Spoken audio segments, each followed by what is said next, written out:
आचार्य गुरुवर्षी विद्यासागर जी के चरणों में बार बार नमोस्तु एवं सभी दीदियों को मेरा साप्रेम वंदना। आज एक हाइकू से शुरू करूंगी। अशुद्धि मिटे, बुद्धि की वृद्धि ना हो, विशुद्धि बढ़े। आज का हमारा विषय है सामाजिक मुद्दे। तो आइए हम प्रारंभ करते हैं। सर्वप्रथम मैं आपको अपना परिचय देना चाहूँगी। मैं अनु जैन, प्रवेश संख्या 1722, कक्षा 10वीं नवद की छात्रा, विषय सामाजिक विज्ञान में आदरणीय अध्यापिका ब्रह्मचारिणी सरिता दीदी जी के चरणों में अपना छोटा सा गृह कार्य सामाजिक मुद्दे लेकर पेश हूँ। सर्वप्रथम हम विषय सूची पे ध्यान देंगे। आभार, भूमिका, सामाजिक मुद्दे, इनकी परिभाषा, इनके प्रकार, वर्तमान के कुछ मुख्य सामाजिक मुद्दे, आज का मुख्य विषय, इसके प्रकार, इसके मुख्य कारण, इसके परिणाम, इसको रोकने हेतु सरकारी प्रयास, समाज पर इसके प्रभाव, उपसंहार व संदर्भ ग्रंथ सूची। मैं अपनी शिक्षिका आदरणीय ब्रह्मचारिणी सरिता दीदी जी के साथ साथ हमारी प्रिंसिपल दीदी जी आदरणीय ब्रह्मचारिणी सुषमा दीदी जी के प्रति भी आभार व्यक्त करना चाहूँगी, जिन्होंने मुझे इस विषय पर इस अद्भुत परियोजना को करने का सुनहरा अवसर दिया, जिसने मुझे बहुत अधिक शोध करने में मदद करी और मुझे बहुत सी नई चीज़ों के बारे में पता चला, जिनके लिए मैं वास्तव में उनकी आभारी हूँ। दूसरा, मैं अपने माता पिता और दोस्तों को भी धन्यवाद देना चाहूँगी, जिन्होंने सीमित समय सीमा के भीतर इस परियोजना को अंतिम रूप देने में मेरी बहुत मदद करी। पूरे विश्व व भारत देश में आजकल सामाजिक, सांस्कृतिक, आर्थिक, राजनीतिक, प्रशासनिक एवं वैश्विक क्षितिज पर घटनाक्रम तेजी से बदल रहे हैं। सामाजिक मुद्दों का विषय क्षेत्र अत्यंत व्यापक है। इन सभी मुद्दों को इस छोटे से चलचित्र में समेटना मुश्किल है, लेकिन फिर भी मैं इनमें से कुछ महत्वपूर्ण, चर्चित एवं संवेदनशील मुद्दों के वर्णन का प्रयास करूंगी। सामाजिक मुद्दे, इनकी परिभाषा। क्या है ये सामाजिक मुद्दे? आइए जानते हैं। एक सामाजिक मुद्दा या समस्या एक ऐसा मुद्दा है जिसे समाज द्वारा एक ऐसी समस्या के रूप में मान्यता दी गई है जो समाज को एक इष्टतम स्तर पर कार्य करने से रोक रही है। यह समझना महत्वपूर्ण है कि समाज में होने वाली सभी चीज़ों को सामाजिक समस्याओं का स्तर तक नहीं उठाया जा सकता। 4 कारकों को रेखांकित किया गया है जो एक सामाजिक मुद्दे या समस्याओं को चिन्हित करते हैं। इसमें शामिल हैं जनसंख्या को समस्या के रूप में स्थिति को पहचानना, स्थिति समाज द्वारा स्वीकार किए गए मूल्यों के खिलाफ है, जनसंख्या का एक बड़ा वर्ग समस्या को एक मान्य चिंता के रूप में पहचानता है, नागरिकों या सामुदायिक संसाधनों की संयुक्त कार्रवाई के माध्यम से समस्या को ठीक या कम किया जा सकता है। सामाजिक मुद्दे, इनके प्रकार। उत्पीड़न, जातिवाद, क्षेत्रवाद, गरीबी, लिंग भेदभाव, जनसंख्या, पर्यावरण असंतुलन, सांप्रदायिकता, आप्रवासन तनाव व बेरोजगारी। वर्तमान के कुछ मुख्य सामाजिक मुद्दे इनमें सम्मिलित हैं: कोविड-19, निरक्षरता, महिलाओं की तस्करी, सामाजिक स्तरीकरण, भ्रष्टाचार, सती प्रथा, यौन शोषण, भिखारी व्यवस्था, बाल अपराध व बेरोजगारी।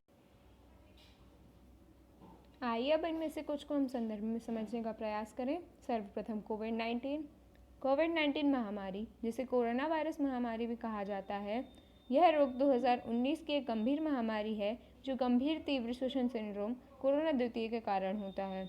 यह पहली बार दिसंबर 2019 में वुहान, चीन में पहचाना गया। महिलाओं की तस्करी, यह एक आपराधिक घटना है जो बुनियादी मानव अधिकारों का उल्लंघन करती है और पीड़ितों के जीवन को पूरी तरह से नष्ट कर देती है। विधवा महिलाओं को अपने देश को छोड़कर विदेश में सेक्स उद्योग में जाने का लालच दिया जाता है, जबकि कई अन्य विदेशी महिलाओं को प्राप्त करते हैं जो यौन शोषण का शिकार हो जाती हैं। निरक्षरता का तात्पर्य पढ़ने या लिखने की असमर्थता से है। अशिक्षा की समस्या भारत में एक प्रमुख सामाजिक मुद्दा है।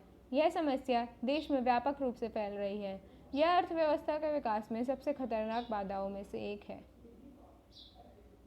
कोविड-19, महिलाओं की तस्करी व निरक्षरता। भ्रष्टाचार, किसी व्यक्ति या संगठन द्वारा किसी व्यक्ति के निजी लाभ के लिए अवैध लाभ या दुरुपयोग की शक्ति प्राप्त करने के लिए दिया गया पैसा एक अपराध है। भ्रष्टाचार में रिश्वतखोरी सहित कई गतिविधियां शामिल हो सकती हैं। सती प्रथा, सती प्रणाली हमारे देश में प्रचलित सबसे क्रूर, दुष्ट, अमानवीय और अनैतिक सामाजिक प्रथाओं में से एक है। सती प्रणाली से तात्पर्य विधवा महिलाओं द्वारा अपने पति की अंत्येष्टि चिता पर आत्महत्या करने से है। यह एक अमानवीय कृत्य है।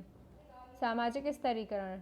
सामाजिक स्तरीकरण से तात्पर्य किसी ऐसे समाज से है जो अपने लोगों को धन, आय, नस्ल, शिक्षा, जातीयता, लिंग, व्यवसाय, सामाजिक स्थिति या व्युत्पन्न शक्ति जैसे सामाजिक आर्थिक कारकों के आधार पर समूहों में वर्गीकृत करता है।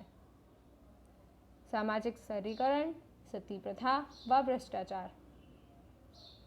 भिखारी व्यवस्था। जो लोग ज़रूरत और गरीबी की अत्यधिक स्थिति में हैं उन्हें भिखारी कहा जाता है। भिखारी होने के पीछे कुछ कारण गरीबी, बेरोजगारी, अशिक्षा और अन्य बहुत कुछ हो सकते हैं। बाल अपराध। मूल रूप से किशोर अपराध नाबालिगों द्वारा किए गए अपराधों को संदर्भित करता है। किशोर लड़कों या लड़कियों द्वारा किए गए अपराध आमतौर पर इसके बारे में उचित जानकारी के बिना किए जाते हैं क्योंकि ये दुनिया के बारे में बहुत ही कम जानते हैं। यौन शोषण एक ऐसा कार्य है जो यौन संतुष्टि, वित्तीय लाभ, व्यक्तिगत लाभ या किसी अन्य गैर वैध उद्देश्य के लिए किसी अन्य व्यक्ति की कामुकता के शोषण के माध्यम से किया जाता है। यौन शोषण, भिखारी व्यवस्था व बाल अपराध। आइए अब हम बढ़ते हैं हमारे मुख्य मुद्दे बेरोजगारी की ओर। OECD आर्थिक सहयोग और विकास संगठन के अनुसार यदि निर्दिष्ट आयु आमतौर पर 15 वर्ष से ऊपर के व्यक्तियों को भुगतान रोजगार या स्वरोजगार उपलब्ध नहीं है तो वे बेरोजगार हैं। बेरोजगारी की दर से बेरोजगारी को मापा जाता है जो कि उन लोगों की संख्या है जो श्रम बल के प्रतिशत के रूप में बेरोजगार हैं। यह कुछ सूचियां हैं जो हमारे भारत देश में बेरोजगारी को चिन्हित करती हैं।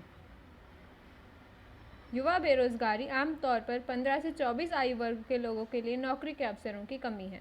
अब हम देखेंगे बेरोजगारी के प्रकार। बेरोजगारी को मुख्यतः दो भागों में वर्गीकृत किया गया है: ग्रामीण इलाकों में बेरोजगारी व शहरी इलाकों में बेरोजगारी। ग्रामीण इलाकों में बेरोजगारी के भी दो भाग हैं: प्रच्छन्न बेरोजगारी व मौसमी बेरोजगारी। शहरी इलाकों में बेरोजगारी को शिक्षित बेरोजगारी भी कहा जाता है। बेरोजगारी के कारण। बेरोजगारी के कई कारण हो सकते हैं जिनमें से कुछ आज हम देखेंगे: जाति व्यवस्था, जनसंख्या वृद्धि, धीमी आर्थिक वृद्धि, धीमी गति से औद्योगिक विकास, कृषि व्यवसायों की मौसम, संयुक्त परिवार प्रणाली, कॉटेज इंडस्ट्री का नुकसान, बचत और निवेश की कम दरें, उत्पादन के साधनों की कमी, अप्रभावी आर्थिक योजना, विश्वविद्यालयों का विस्तार, सिंचाई के लिए अपर्याप्त पहुँच व श्रम की गतिहीनता। 2011 के सेंसस के अनुसार भी भारत देश में आज भी सबसे ज़्यादा शिक्षित लोग ही बेरोजगार पाए जाते हैं। अब हम देखते हैं बेरोजगारी के कुछ परिणाम। बेरोजगारी के प्रभाव को श्रमिकों और राष्ट्रीय अर्थव्यवस्था दोनों द्वारा महसूस किया जा सकता है। बेरोजगारी के कारण श्रमिकों को वित्तीय कठिनाइयों का सामना करना पड़ता है जो भावनात्मक विनाश का कारण बन सकता है।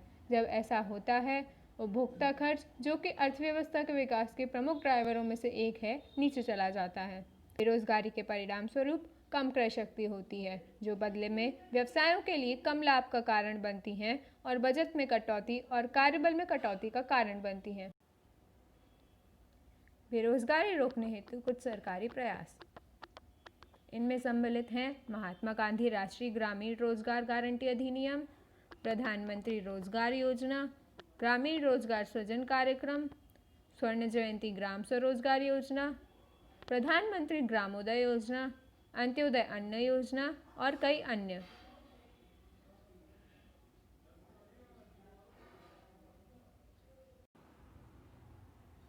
हमारे समाज पर बेरोजगारी का प्रभाव।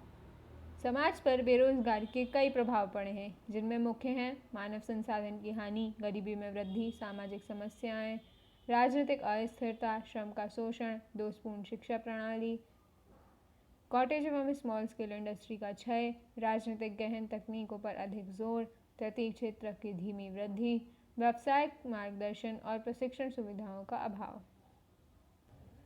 आचार्य भगवान के आशीर्वाद से हमारे देश में कई ऐसी संस्थाएं चल रही हैं जो बेरोजगारी छुटकारा दिलाने में काम कर रही हैं, जिनमें कुछ हैं गौशाला, श्रमदान और हथकरघा।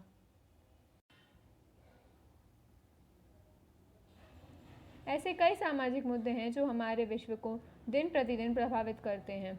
बहुत से लोग इन दुविधाओं को बहुत अलग तरीकों से देखते हैं। उन्हें ठीक करने के लिए और यहाँ तक कि विभिन्न प्रस्तावों को ठीक करने के लिए विभिन्न समाधानों की पेशकश भी करते हैं।